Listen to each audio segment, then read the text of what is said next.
Hey everybody, it's Jenny Clark with Solvability. It's another session of GovCon Summit, and today we're so excited again to have Deepwater Point, the thought leaders that we rely on to tell us the direction that federal contracting is going and where you as a small business or a mid-sized business should be spending your time and energy. So I'd love to turn it over to marketing with Ariel Glassman to go ahead and introduce the team and let them start talking about what it takes to grow the value of your business in federal contracting. Ariel? Thanks, Jenny, and hi, everyone. Thank you for joining us today. Deepwater Point partners Harry Thornsvard and Charlie Hanley will be presenting, as Jenny just said, on how to increase the value of your enterprise. Harry is a C-level executive business leader with over 25 years experience leading both small and large businesses. He's been responsible for the strategic direction, growth, and P&L of those businesses. As a seasoned executive, he has also been responsible for several successful M&A transactions in those businesses, which has led to significant equity events for the ownership of the organizations. Charlie is a senior business leader with more than 30 years experience in growth, acquisition, integrations, organizational restructuring, and enterprise turnaround in the service sectors, primarily in the IT and global systems integration market. His career record includes winning with more than 40 programs and fostering a vast network of government and industry contacts. With that, I will turn it over to Charlie and Harry. Great, Ariel. Thank you very much. I'll be the principal presenter today, and Charlie will be coming in with some color commentary, as he is wont to do on occasion. And I look forward to having a spirited discussion with all of you. I hope you have lots of questions. We're with Deepwater Point, of course. And we're a federal consulting house to businesses that want to do business with the federal government. So we deal with large businesses, small businesses, product providers, service providers, you name it. We pretty much have it covered in the waterfront. Today's discussion is about value creation for your business. And I interact with a lot of business leaders, and generally, the first question one of them asks me is, well, what's my business worth? That's a fairly simple question. The answer is relatively complex. So let's dig into that a little bit and talk about value creation for your business, how you create that value, what are the drivers of the value, and what are the things that you ought to be doing to keep things going to maximize the value for your business should you have an equity event somewhere down the road. So let me try to share the screen here, and let's see what we can make happen.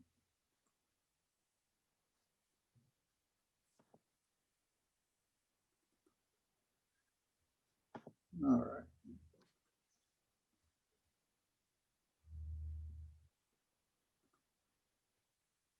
And let's get back to the very beginning. Okay. Charlie, give me a head nod if you can see it. I got it, Harry. Okay. So, as I said, it's kind of a complex answer to a very simple question. I mean, you can say I could, stroke my chin a little bit and say, well, I think your business is worth $15 million. Well, you would ask me what that's based on, and it would be a fairly complex answer coming back to you. So let's talk about the complexity of this. What are the drivers for value in a business? There's probably 100 things, but I think we're covering the most important ones right now. What are your customers? Do you have good reputation with your customers? Do they give you really good CPARs so that you can build upon your past performance and use that to your advantage to win new work? What types of customers do you have? Well, there are several areas that have been hot for quite some time, and they still are. Probably the hottest area in the marketplace right now has anything to do with healthcare. The healthcare business for us is growing by leaps and bounds, and businesses that are able to do healthcare related activities for HHS and some of the other agencies are able to expand their business footprint within those areas. The intelligence sector is still a hot place to be, as is the special operations community, because budget dollars are still going in those directions. It also implies, if you're working in the intel community or the special operations area, that you have security clearances that are attractive as well, which creates some value for your enterprise in addition to just normal revenue. Another way that you can think about the value of your business is, well, how much revenue do I have flowing through my business on an annual basis? Have I been growing? Can I demonstrate a track record of revenue growth over at least a 3-year period of time? It's important to be able to demonstrate that. And if you do have a dip or a downturn, you have to be able to explain it in a fulsome way so that those that might be taking a look at you can understand what happened. Charlie, it looks like you might want to say something to that. I'm going to wait till the next slide, Harry. I want to, and then I have an overarching comment that I think might be appropriate. Perfect. How profitable are you? What's your gross margin? What is your EBITDA? Earnings before income tax, depreciation, and amortization. Profitability is good. You could be pumping $50 million a year of revenue at 3% margin, and you're not worth much. Sure. You know, you got to be able to turn a profit. What types of contracts do you have? Are you doing a lot of firm fixed price work? Or is it firm fixed price level of effort? Do you do a lot of time and material? Those type of things. Do you have sought after best in class contract vehicles? Are you a holder of CIO-SP3? Are you a holder of STARS 2? Are you a holder of contract X, Y, or Z? They're all important, and they serve as ways for customers to be able to get to you and be able to give you work. So the types of contracts are of critical importance. When you bid on something, how often do you win? What's your win rate? That is indicative of a healthy business development operation that's doing what needs to be done to get your business to grow. Are you winning your recompetes? By the way, you should treat your recompetes as if you never had them in the first place. You need to capture that work and capture your recompetes just like new business.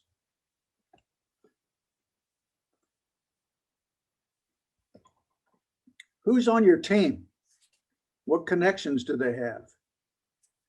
Do they have the capacity to be able to carry your business to the next level? I could easily make the statement right now that some of the folks that got you in your business to $15 million in size or $20 million aren't necessarily the same people that are going to be able to carry you to $50 to $70 million. You're going to re-blue your business probably 2 or 3 times by the time you get to $70 million in size. So you got to be ready, and you got to make sure that you got the right talent at the right time in your business to carry you where you think you need to go. Do you have any intellectual property within your business that might create and make a really good value proposition for your business to a potential acquirer? You know, intellectual property is fairly important if you're creating some type of software or a widget or this, that, or the other. It becomes intellectual property that you can use to leverage your business to greater value. When somebody's looking at you, they're looking at future performance. One of the measures of future performance is how well you've done in the past, your growth rate, things like that. But it's also what's in your pipeline that you're looking at down the road that you're going to use to be able to continue to feed your business and grow it. Is it pie in the sky? Is it too big? Is it too small? Have you qualified it all? Are you capturing the opportunities in your pipeline appropriately? Is it smoke and mirrors? Is it real? All of those things get looked at when looking at the value of your business. Business maturity. Let's talk about that from the standpoint of financial reporting and the infrastructure in your business. The bottom line is there really shouldn't be any surprises. both good and bad. When you're in a publicly traded company and you're doing your quarterly earnings calls with Wall Street, the traders look askance at you if you present a surprise both of unexpected profit as well as unexpected loss. They're both bad, although I would argue I certainly would like to have unexpected profit more than unexpected loss. But still, from a predictability standpoint, they want to know that you know what you're doing and that there aren't any surprises. So the right financial reporting and infrastructure in your business to make sure that you are hitting on all cylinders is pretty much of critical importance.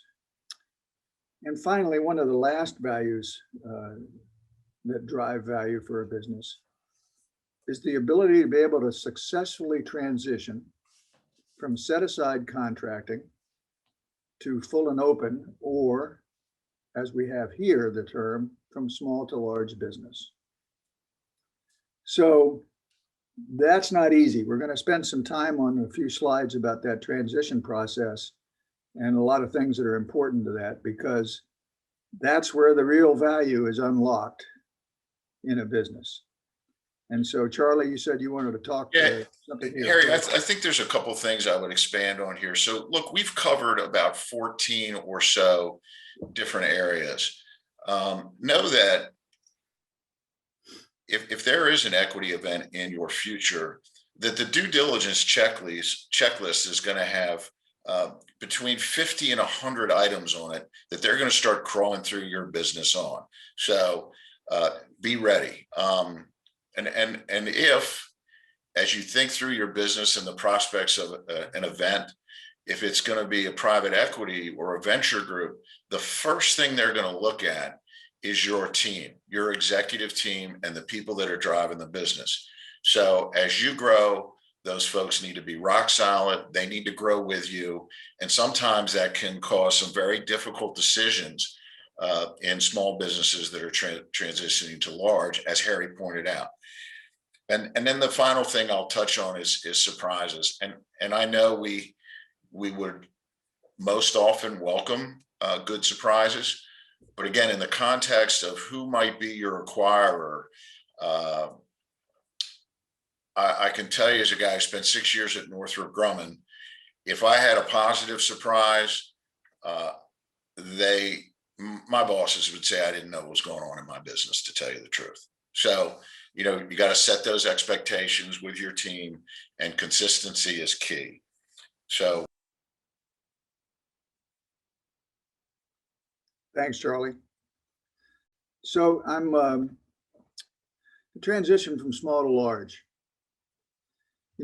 All too often we'll get a call from a business owner and we go have a meeting with them, and they'll sit down with us and they'll say,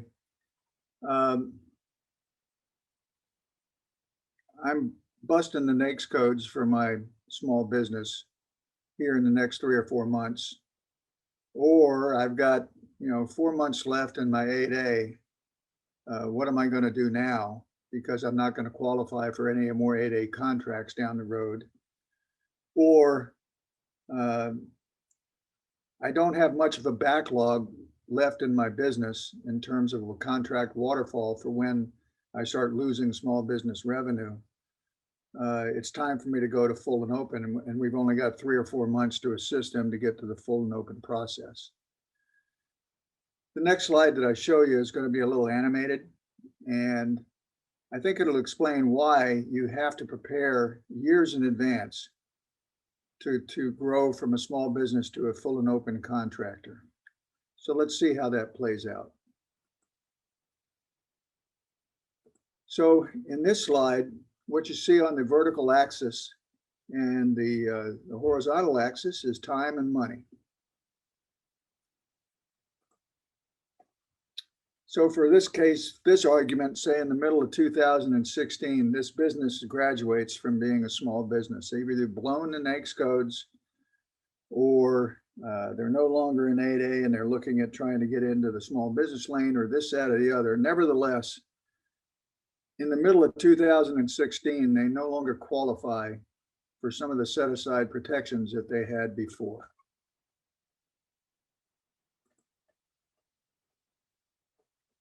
So here's the revenue of the business. You know, they started back in 13 at $16 million. Along the graduation date, it looks like they're around 50.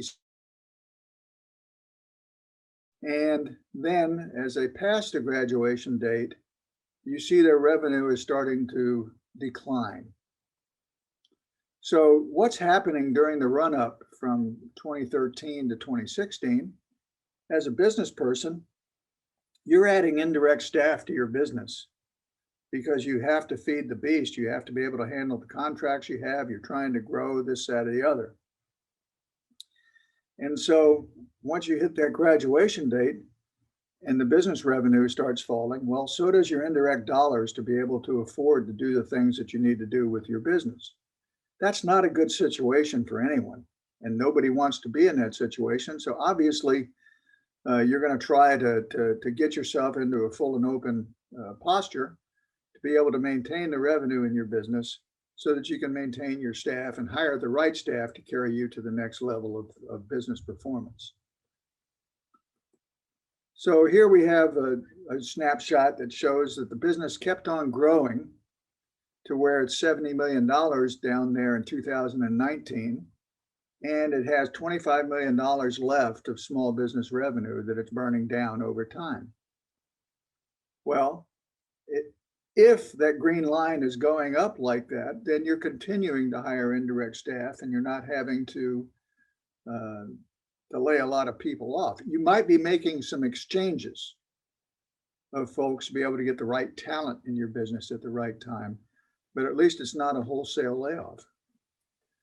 So how did that happen? I mean, it wasn't magic that the business was able to continue growing. What you have down here now is you see this is full and open revenue that's starting around the small business graduation date, and it's gradually flowing up to make up the difference between the small business revenue and the top line revenue, which is 70 million bucks. Like I said, that wasn't magic. There was a lot of hard work that went into that to get you where you want to go. It took time. It took resources. Both of those things we have precious little of. Not only did it take time, but it took time well in advance of the graduation date. How did we get this full and open revenue right here into the business? Well, it appears as though we started with a pipeline here about a year and a half in advance of our graduation date of large business opportunities that we started prosecuting and capturing in the appropriate way to give us the best chance of being able to garner the business. You see that the pipeline takes a lot more, of course, you know, in order to be able to execute getting about $45 million of revenue. Nevertheless, we started, way back here to get up to here, slowly building our full and open revenue or a pipeline in a measured way, but also doing those things to capture the business with the lead time necessary to shape the opportunity to the advantage of the business. Charlie, anything to add to that? No, Harry, I think that's well. I mean, other than that area before the red and the yellow line cross, it's a dangerous zone, and companies have to put their mouth guard in and trust that they are doing the work with their BD folks to sufficiently prepare for those full and open competitions. Thank you. All right, so the value proposition for your business rests with profitable full and open contracts. For those of you that don't know it, the marketplace changed back in 2007 to some respects, because the small business contracts lost value to potential acquirers since they were not able to keep the work and were going to have to recertify as small once an acquisition occurred. You know, that didn't really play out that way that everybody thought. In most cases now, large businesses can keep the small business work that they acquire through the end of their option periods, but they just can't compete for the new business. So it does have some value. The transition to full and open, it literally does equal the true value for your enterprise. There's a much higher multiple for full and open work than there is for small business work of your profit. I said before that the business transition requires time, resources. You got to plan for it, and then you got to execute. You got to be brutal about it. I mean, it's you can't be a poser doing any of this. You have to be brutal about holding your people accountable. So that's one of the things that's going to happen as a business starts growing, is it transitions itself from one based on familial and relationships with the ownership of the business to one of accountability. So when you go from about 25 to $50 million in size, the business is going to morph from how well you know the owner of the business to how well you are able to support the policies, processes, and procedures in the business and deliver in a consistent and predictable way what's going on. And so that is real importance. That transition allows you to really unlock the true potential of your business. Yeah, Harry, I would add here too, let's not mistake that we're not saying abandon the small business piece of your portfolio. No, what we sir. are saying is you need to transition off of that. And, you should examine things that would allow you to keep, as a subcontractor potentially, most of the work that you currently have, as well as executing on strategies like JVs and other things like that. We can throw in some contractual strategies that we were talking about earlier with Jenny, with SIBRs and OTAs that may be applicable. So you need that business as your core so that you can go and transition, and you have the time to pay your good folks to get to the full and open spot. Yes, sir. That's very good.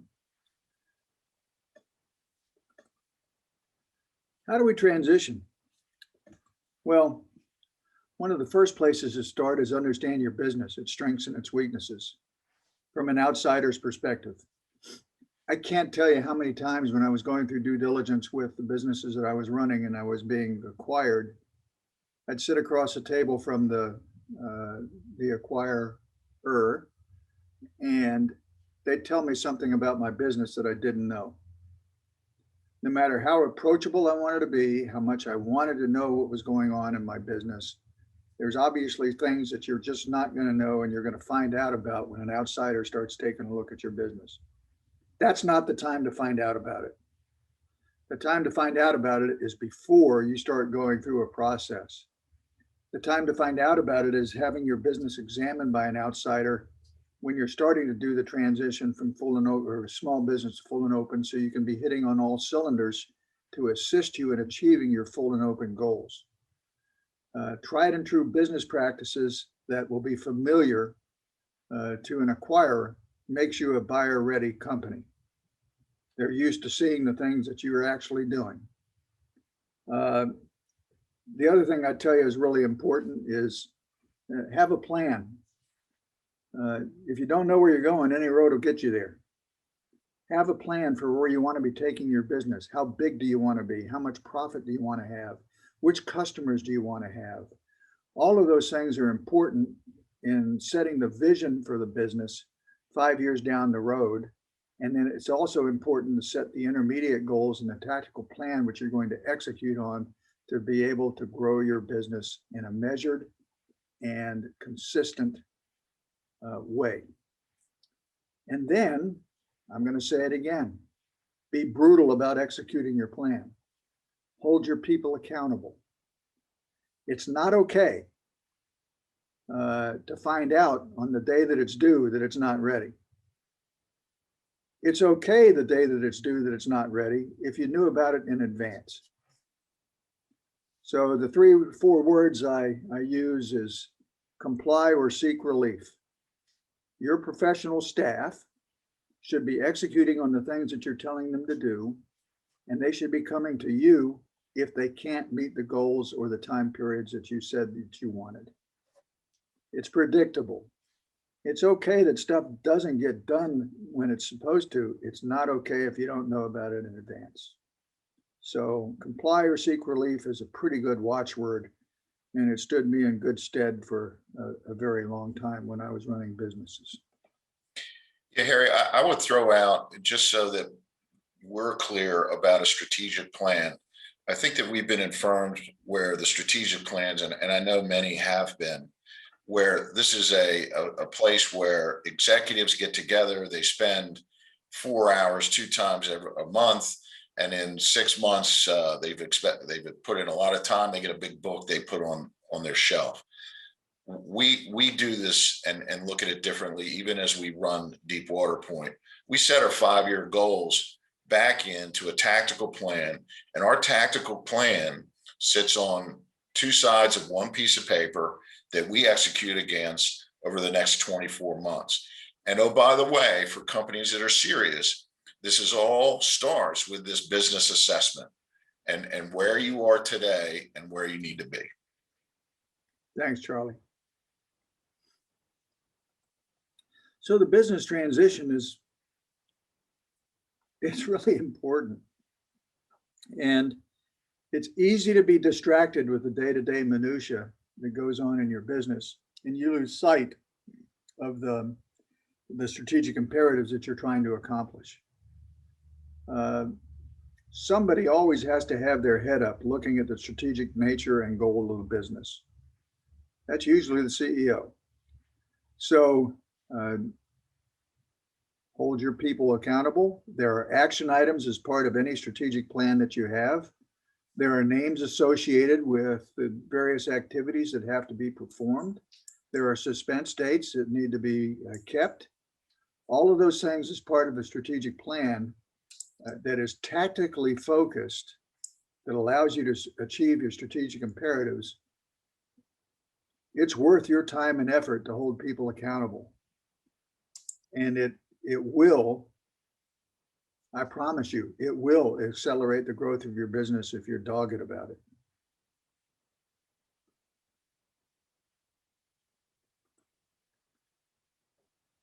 So, as I said before, the value of the business is really in your pipeline. It's what's coming down the road, and acquirers looking at you, and they're looking at past performance and might be looking at the trailing 12 months of revenue and profit. Out of that, they may base the valuation that they have for the business. Great, but a good pipeline can add a lot of value to your business in addition to your run rate from the past going forward. There are the most critical importance of the valuation of your business is your full and open wins. As Charlie said, it takes longer to get your full and open work in the door. It requires a much more disciplined approach. It requires, the same steps have to occur, but they're a bit more detailed than they used to be when you were working in set-aside contracting. Charlie mentioned be a subcontractor. Guess what? Being a subcontractor to somebody, to you, that's full and open work. It's full and open revenue. And in some cases, subcontractor revenue provides more value to you than a prime contract, depending. So it shouldn't be looked down upon to be a subcontractor, particularly if you have the right relationships. You need to work on your subcontracting plan, because if you have small business revenue that you want to flip, you have small business revenue that you want to flip so that you can continue to maintain at least half of your business, it's important for you to have those small business relationships tied down and ready to go. Have a staff that understands what it takes to win full and open work. Those people have been there and done it. You're not having to create things. They understand what it takes. They understand what needs to be done. And as you're transitioning your business, you're eventually going to be bringing additional talent into your business that has the skill sets necessary to carry you to the next level. Yeah, Harry, I would say this before this is going to be a hard one for a lot, right? A lot of folks, because these are going to be people that you've grown to know and love and have helped you get your business where it is. And some will have a difficult time transitioning to, that's not okay anymore. I've got to go win. We have got to go win a $50 million competitive award. And by the way, you have to do all the other stuff you were doing too. Those can be some difficult conversations within your organization. Wouldn't you agree, Harry? I would. And it's the last bullet. Not only is it hold your BD executives accountable, everybody on your staff is accountable for the things that need to be done for the well-ordered running of your business. A spirit of accountability so that you can depend on the person to your right or left to do the things that they're supposed to be doing will really unlock the engine in your business to help you get growing. And Harry, for value, I mean, I don't want to make light of this, but what we're talking about is this is no longer a treat fort, right? Where we're all friends and you know, we are we're getting business that we're growing an amount of business that we have a relationship with. We're going to have to step outside the friendly confines and start to play in a bigger game. Yes. Okay, so why are best business practices important? Well, if I can synopsize this, and I will, it is that most acquirers are going to be looking at your procedures and whatnot, and if they're familiar to them, i.e. the way that you do business, and you're using the same kind of systems, you might have a different business development program, but it's one that everybody recognizes and understands. All of those things are pretty important to an acquiring business looking at you and saying, yeah, I know these guys. I know what they're doing. They're using the best tools. They're using this, that, or the other. And I can get behind what it is that they're telling me. They're an accountable team. Their goals are based on performance. Their incentive compensation is based on performance. Best business practices allow me to really assess and understand that the business is following federal rules and regulations, because nobody wants to acquire somebody that is not doing things the way that they should be done, that present liability to a business. So all of the best business practices get you compliant in all of those things. And another thing that it does is it allows you to be predictable. And predictability is really important when it comes to being able to deliver on your numbers, to deliver on your business development performance, and deliver on the profitability of the business. Predictability is pretty freaking important. So I would encourage you to have your businesses assessed by an outsider, and let them take a good look at your business processes and give you some advice and assistance on what things need to be changed, what's going well, what's not going well, and also to look for anything that might become a deal-breaking event. As I said before, finding something about something about your business when you're going through due diligence is not necessarily a fun event for a business owner. It's not. And as a matter of fact, I could use several different words to describe why it's not, and I won't. But the thing is that, look, if you're going through due diligence and you're going to be acquired, a lot of deals crap out. And so about 50% of most transactions will probably not reach a successful conclusion for a wide variety of reasons. But guess who gets paid regardless? The lawyers and the accountants. The investment bankers are working on some sort of a commission. I mean, they have a retainer, but the lawyers are, you're going to spend $250,000 in legal fees, and the accountants get their share and blah, blah, blah. The time to find out about these things is not when you're going through due diligence. So to the extent that's possible, when you have an outsider come in, they might point out something that could be a deal-breaking event that you could fix a couple of years in advance. That's money extraordinarily well spent to keep that from happening. So, under the theory that no horse is too dead to beat, this is exactly what I'm doing right now. I'm beating it because it's really important that you understand your business, what it does well, what it doesn't do well, and where you might have some risk or liability. I can cite specific examples in one-on-one conversations if anybody wants to have them. Okay. Charlie, I'm going to defer this one to you. So some of the things that we see in our space is there are acquisitions that occur by larger firms just because they need to expand their footprint. They want to buy a contract. They want entry into a specific customer set, for instance, the IC, or perhaps even to a particular department within the DoD, or frankly, some of the new move to all these best-in-class vehicles. If you possess those things, they can be of high value to you, especially for some larger firms, or even firms maybe not that much bigger than yours that want to grow, have the ability either through banking relationships or a very successful business to take on acquisition. So those can be pretty exciting. We see in our world,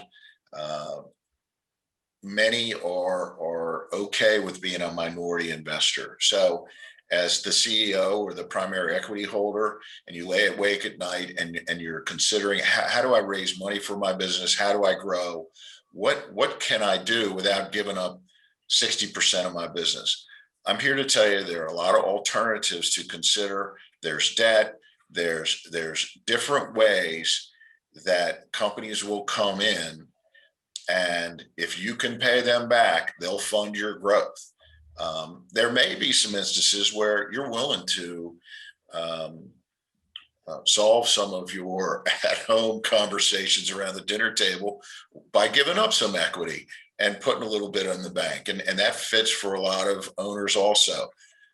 My message here is there are a lot of different ways as you, as small business owners and entrepreneurs, look to grow your business that may not be that daunting as you sit there alone in your office. And both Harry and I have a lot of experience here and are happy to help. So don't be intimidated with what you think might be. Our market is very hot.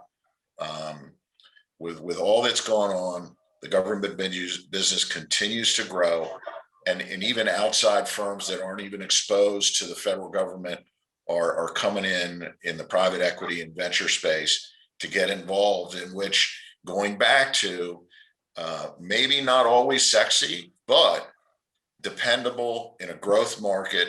The government's not stopping spending. These programs are going to continue to come out. So all those things, as Harry pointed to, when you're an acquirer on the private equity or the debt side, or even mezzanine financing, and there's layers, right? And they'll match up against your needs, are very attractive. Thanks, Charlie. Keys to success. We've covered them all. One thing that I haven't covered to any great degree is, of course, maximize your small business revenue wherever you can. You have to feed the beast. Keep plugging that, but you're going to have to segment your small business pipeline away from your full and open pipeline and make sure you're keeping track of both. Reward your people for performing well. They will continue to perform well. People behave the way they're paid. And resource your full and open practice. Stay the course. It takes time. Sometimes it feels very discouraging and that you're not making any headway. Believe me, you are. You just haven't given it enough time. So with that, I'm prepared to respond, and I think Charlie is as well, to any questions that may have been out there. And Jenny, thank you very much. I'm going to turn it back over to you. All right. Well, let me put Charlie in the spotlight too. I'm going to stop sharing my screen. That'd be good. So let me look at the chat and see what other questions we've got. The thing as I was listening to what your presentation, what I was thinking about is we're talking to companies that are small now, and they want to be realistic about what their options are. And I think one of the things that Russ Barnes on strategy always says is, where do you want to be when you grow up? Right. So I'm really curious of the companies that you might have worked with in the last several years that were small and with this strategy, how far ahead, like how old were those companies, or were they specialized in some of the intelligence community or something like that made it a unique opportunity? Okay, so let me the answer is going to be all over the map. So of course, we had one business that's been with us, not been with us, but has been in business for 20 years. They're maybe $4 or $5 million in size after 20 years, and now all of a sudden they decided that they, wanted to grow and move away from being a lifestyle business to actually being a business that has created a good bit of value. So there's that. Small business. Okay, so what is a small business? To us, a small business can be anywhere from 5 to $100 million in size. The reason why you might think $100 million business, well, geez, they shouldn't be on this list. Well, they are, because they still act small. That's right. And so they've gotten lucky. They've got a lot of small business revenue, and they've got a waterfall, a backlog of business that's declining over time, and they're not going to be a $100 million business much longer. Or they won one big contract. That's true, Charlie. So to answer your question specifically, Jenny, I think I'm being specific about it, is I think you need about 2 or 3 years of runway with a business to be able to get it to successfully transition to full and open when they're about maybe $20, $25 million in size. That's a really good qualification. I think that helps a lot, because I think of I see a lot of companies that get to 10 million. And then I see a lot of them just say, well, we're hanging out here, and they'll stay in the small business as long as humanly possible. Right. And so the reason why I say it takes it, you need to have time to fix problems. As I said before, if there's a deal-breaking event out there, some of them can't be fixed overnight. Some of them take time to fix. And so when you're going through due diligence, it's not time to try to fix them, particularly if they require time to happen. So a full and solid understanding of what your business looks like from an outsider's perspective, I think is pretty much of critical importance. Hiring the right business development talent to help you grow your business from a smaller set-aside contractor to full and open is important too. Business development hires are the most difficult hires to make, because a lot of folks they're just not that good at it. And you don't find out about it until a year to 18 months later. So it's really important to really vet your business development hires in as many different levels as you can to understand how well they were able to perform. what did they do where they were at before? What success did they have? Those are the kinds of things that you really got to vet out. And if you find the right business development person, pay them whatever they want, and then pay them some more because they're going to deliver for you. Well, I think that's a very important point. I had a guy talk about a business developer talking about how successful he had been, and eventually the owner said, well, I'm not going to pay you more than you make, and then the guy left and the company collapsed. So those are the kind of, let's don't be stupid people. Your sales team is the one that keeps you going, especially in federal contracting, because the observation I think we've all had is we see a company with good growth, and as soon as that growth starts to slow, you're holding on by your fingernails to maintain what you've got because your reputation starts to sink. A couple of key executives look around and go, nobody's listening anymore, we ought to go on. And it's like an overnight collapse in a way that takes 18 months to happen, but you can't recover quickly in federal contracting because of the long lead times. And I really like what you guys were talking about, especially you, as Charlie, talking about Northrop, because the companies that I've seen be successful will hire a business developer that has worked in a large organization that said, I just built a division for these guys, I'll come and do that for you. And then you've got somebody that has credentials, a track record, knows how to do it, and has done it before. And they don't have the learning thing, because you got to hire people that are smarter than you as well if you want to grow. And that's really tough to do. So of the areas that we're talking about, I think it's really important that you brought up those IDIQs. I had a company last year that I kind of surveyed what IDIQs are people getting on and why are they doing it. And one of the guys I hadn't talked to in a long time said, we just sold one of ours and we made more money on that deal than we did anything else. So I thought that was fascinating. I see you nodding your head, Charlie. Tell me a story. I don't have the story. I know Harry has the great story on that one. So Harry? It happened to be one of the businesses I was in. Gosh, it was 10 years ago now. It's about a $15 million business. We happened to have an Encore 2 contract that was awarded to the company. It was a small business contract, but they only issued one RFP, so it conveyed as a full and open contract. We sold the business. The acquirer didn't really want any of the business because all they wanted was a contract. And basically we told them, you can't have it unless you take the rest of it. And they wanted it bad enough to where they did. So the owner of the business wound up having a extraordinarily nice payday. And we got rid of the rest of the business too. And so there are different types of contracts that are out there that you can be, you can find a diamond in a rough. You can certainly purchase contract vehicles. It's easier if there's a little bit of work in the contract vehicle to be able to make an acquisition of one. Government people don't necessarily want to sell an empty contract, or approve the sale of an empty contract. So Jenny, look, for me, sorry, Harry, it has to be a part of your strategy.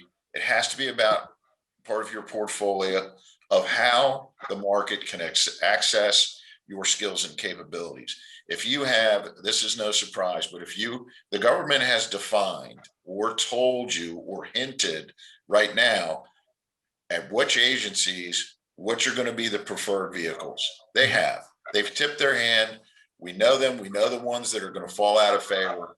And some of them, dadgummit, are really hard for small businesses to participate in because there's a lot of certs and reps associated with them. So then you look at your JV strategy. So you have to demonstrate an ability in your premier agencies to have access to your products and services.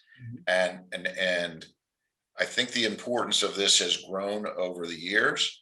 And then it's complementary to your BD and sales organization and your people that are on site to say, I have this new idea for you, and here's how you get to it easy. So I just can't emphasize enough, even while it's difficult for owners to make those investments sometimes because there isn't a guaranteed revenue stream, you got to do it. Well, I think you've given us a lot of things to think about in a long range strategy that everything you're talking about says, where do you want to be in 5 years? And we should be asking that today. And what I always tell people is we got to go in some direction. Let's just pick one and know that we're able to pivot when things change or we get more information, because that's the only way you get your head up over the next ledge and go, oh, look what's here. So thank you all so much. I'm going to go ahead and wrap it up because we've got our other speakers coming on right after it. But as we wrap up, Harry or Charlie, would you just kind of like to talk about how Deepwater Point helps companies with these kind of, how do I do this strategies? So one thing that we do is we do business assessments. I have a full team that does just like due diligence that normal businesses do to acquire you, except we'll create a confidential information memorandum about your business that basically says, this is what your business looks like from an outsider's perspective. And then we'll give you a roadmap for the things that need to be fixed. And if you want us to help, we'll roll up our sleeves and go to work helping you fix it. We're not a business that's one that's just to expose problems. We want to fix them too. We do strategic planning, as we discussed, as a very tactical plan itself, based on 5-year goals and intermediate goals as well. We also have very seasoned business developers that have been there and done that, from large businesses that have already proven that they can get a business to go from set-aside contracting to full and open. And so we basically provide with Deepwater Point and our 15 partners that are very well known in the industry. And we've got 300 1099 consultants that cover down on the entire federal marketplace. And so there's not much that we don't cover. And when we don't cover something, we can generally get somebody pretty quick to provide what's needed for our clients. Charlie, I took a little bit of that. I'd like to reserve some of the rest for you. And I'll touch on a couple of things. There's a trap here, right? And the full message today was, look, there's a lot of pieces to driving the value of your business. And I've seen so many times where business owners say, hey, look, I did $20 million last year. I did $2 million at the EBITDA line.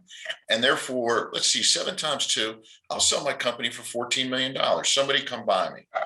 We're a long way in most cases between that and what really drives value. In the middle there, Deepwater Point can help. And we can help companies that have won a bunch of small contracts or one large contract diversify their portfolio of business. And then we help inject the processes and procedures that drive the value that I like to say, even at the pipeline level, that would make it an investable asset for you, right? Or an asset of value versus just a list of deals. And as Harry pointed out, these folks that are coming in looking at your business, they will discover that quite quickly. So I'll not go on about that. Okay, well, this has really been great.